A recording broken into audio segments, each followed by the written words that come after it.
जय सिया राम। आज हम पाप अंकुशा एकादशी की बात करेंगे। अश्विन मास की शुक्ल पक्ष की एकादशी पाप अंकुशा एकादशी कहलाती है। यह एकादशी भगवान पद्मनाभ को समर्पित है। इसे रखने से मनुष्य के पाप कर्म भगवान पद्मनाभ विष्णु की कृपा से समाप्त हो जाते हैं और वह वैकुंठ को जाता है। इस बार यह एकादशी उदय तिथि के अनुसार 14 अक्टूबर को पड़ रही है।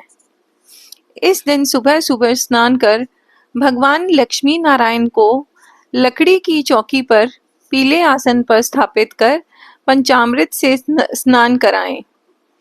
भगवान को पीले फूल, तुलसी और पीली मिठाई चढ़ाएं। तत्पश्चात व्रत का संकल्प ले पूरा दिन भगवान के नाम जपने में और कीर्तन में व्यतीत करें। भगवान की ओम नमो नारायणाय, ओम नमो भगवते वासुदेवाय और विष्णु सहस्त्रनाम से पूजा करें। ऐसा करने से भगवान अपने भक्त को पाप मुक्त कर अपने धाम वैकुंठ में प्रवेश देते हैं। इस दिन तुलसी पर पानी बिल्कुल न चढ़ाएं और दिया भी न जलाएं, क्योंकि एकादशी को वो भी व्रत रखती हैं और ऐसा करने से उनका व्रत भंग हो जाता है। अब मैं आपको एकादशी की कथा सुनाती हूँ। अश्विन मास शुक्ल पक्ष की पाप अंकुशा एकादशी का महात्म्य। युधिष्ठिर ने पूछा, मधुसूदन, अब कृपा करके यह बताइए कि अश्विन के शुक्ल पक्ष में किस नाम की एकादशी होती है।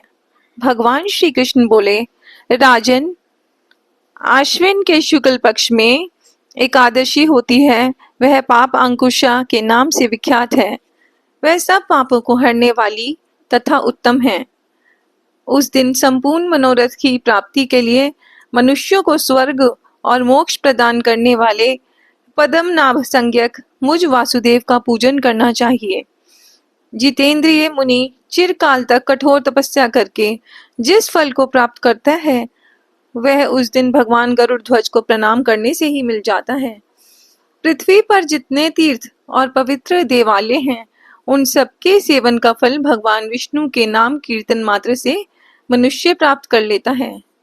जो षाडंग धनुष धारण करने वाले सर्वव्यापक भगवान जनार्दन की शरण में जाते हैं, उन्हें कभी यमलोक की यातना नहीं भोगनी पड़ती।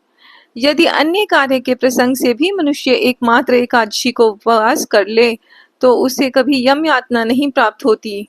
जो पुरुष विष्णु भक्त होकर भगवान शिव की निंदा करता है, वह भगवान विष्णु के लोक में स्थान नहीं पाता। उसे निश्चय ही नरक में गिरना पड़ता है। इसी प्रकार यदि कोई शैव या पाशुपत होकर भगवान विष्णु की निंदा करता है, तो वह घोर रौरव नरक में डालकर तब तक पकाया जाता है जब तक कि 14 इंद्रों की आयु पूरी नहीं होती। यह एकादशी स्वर्ग और मोक्ष प्रदान करने वाली, शरीर को निरोग बनाने वाली तथा सुंदर स्त्री, धन एवं मित्र देने वाली है। राजन, एकादशी को दिन में उपवास और रात्रि में जागरण करने से अनायास ही विष्णु भगवान विष्णु धाम की प्राप्ति करा देते हैं। राजेंद्र, वह पुरुष मातृ पक्ष की 10, पिता के पक्ष की 10 और स्त्री के पक्ष की भी 10 पीढ़ियों का उद्धार कर देता है। एकादशी व्रत करने वाले मनुष्य दिव्य रूपधारी, चतुर्भुज, गरुड़ की ध्वजा से युक्त, हार से सुशोभित और पीतांबरधारी होकर भगवान विष्णु के धाम को जाते हैं। आश्विन के शुक्ल पक्ष में पापा अंकुशा का व्रत करने मात्र से ही मानव सब पापों से मुक्त हो श्री हरि के लोक में जाता है। जो पुरुष सुवर्ण, तिल, भूमि, गौ, अन्न, जल, जूते और छाते का दान करता है, वह कभी यमराज को नहीं देखता। नृप-श्रेष्ठ, दरिद्र पुरुष को भी चाहिए कि वह यथाशक्ति स्नान दान आदि क्रिया करके अपने प्रत्येक दिन को सफल बनावे। जो होम, स्नान, जप, ध्यान और यज्ञ आदि पुण्य कर्म करने वाले हैं, उन्हें भयंकर यम यातना नहीं देखनी पड़ती। लोक में जो मनुष्य दीर्घायु, धनाढ्य, कुलीन और निरोग देखे जाते हैं, वे पहले के पुण्यात्मा हैं। पुण्यकर्ता पुरुष ऐसे ही देखे जाते हैं। इस विषय में अधिक कहने से क्या लाभ। मनुष्य पाप से दुर्गति में पड़ते हैं और धर्म से स्वर्ग में जाते हैं। राजन, तुमने मुझसे जो कुछ पूछा था उसके अनुसार पाप अंकुशा का महात्म मैंने वर्णन किया।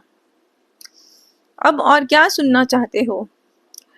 तो इस प्रकार से यह है आशीवन मास शुक्ल पक्ष की पाप अंकुशा एकादशी का महत्व मैंने आपको सुनाया। जय सिया राम।